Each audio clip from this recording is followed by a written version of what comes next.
and I'm now going to ask Dean Russell to ask a few questions to James Wilkinson about his delayed surgery. James, thank you for joining us. Over to you, Dean. Thank you, Mr. Wilkinson, for joining us. Hope you don't mind me calling you James during this. First of all, thank you so much for sharing your story today. The first question I'd just like to ask is, could you just give us an overview of your experience of seeking treatment during the pandemic, please? I was diagnosed before the pandemic happened and told I needed to have the heart surgery.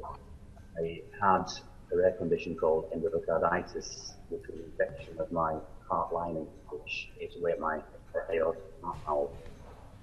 So we knew that I was going to have the operation, which was booked in for May, before the pandemic actually hit. And then 2 weeks before the operation, it was cancelled, which I expected. It was cancelled again because of a bit of mix up with dates, and then 3 times after that, September I was supposed to go in. I was taken into hospital on Sunday for the operation on the Monday, and 3 times I was told I was going to happen the morning of the operation, so I was going to be down with my chest shaved and ready to go, which I imagine is quite a lot of anxiety. And with that experience, obviously, that would have had a huge emotional experience for yourself, but also how did your family respond to the challenges of that as well? You know, knowing that all the pressure and the stress of going in, getting prepped, and then having to come back to them and say, actually, it's not happening. I think it was quite bad for my wife, because obviously she was seeing me off, dropping me off at the hospital, and then to come back the next day to pick me up. So a lot of anxiety for her there. My 6-year-old daughter, I had to prep her for the operation, tell her that what was going to happen, without going into too much detail. And then the next morning, I should go to school to find me at home and say, "Oh, that was quick, Daddy," or and then every time I had to tell her, going in again, it was not quick again. And you mentioned that there were 3 times that this happened. How was your treatment impacted at each of those stages? Were you given additional support when each cancellation happened, or was it just back to square one, as it were? Straight back into isolation. They were quite good at getting booked back in again, but knowing it was just going to get cancelled every time. There was nothing in between that. You know, the nurses, the doctors, they were all very apologetic and sympathetic, and they were great, to be fair, but there's nothing they could do about it.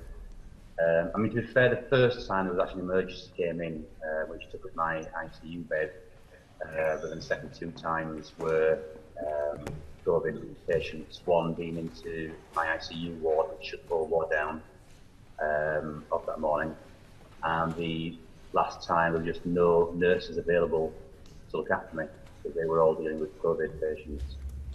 And in terms of the process, was there anything that went well throughout that time, or was it all negative? Very much same as Shirley. Nothing good really, nothing went well.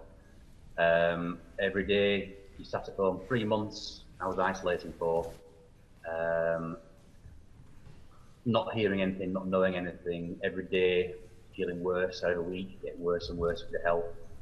And the anxiety, as Shirley said, is terrible.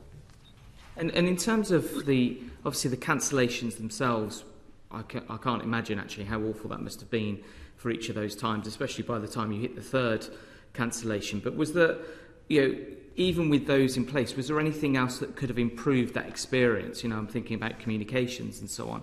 Was there anything that would have made that at least easier to deal with?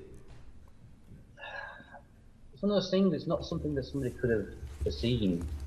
I can't put the blame on anyone for it particularly.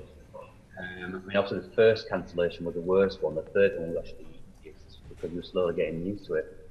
You know, the first one, I couldn't speak with emotion. I tried to call my wife to let her know it had been cancelled, and I couldn't get the words out. You just find yourself just sat there shaking. What is happening now? What do I do from here? Like I say, they did get me booked back in pretty much straight away, but then you got to isolate for 2 weeks every single time. Have to do COVID tests. That was the difficult part, really. No, well, James, thank you so much for sharing your story. It's really invaluable for the reports that we do within the committee, and I appreciate you opening up your story to us, and thank you for your time.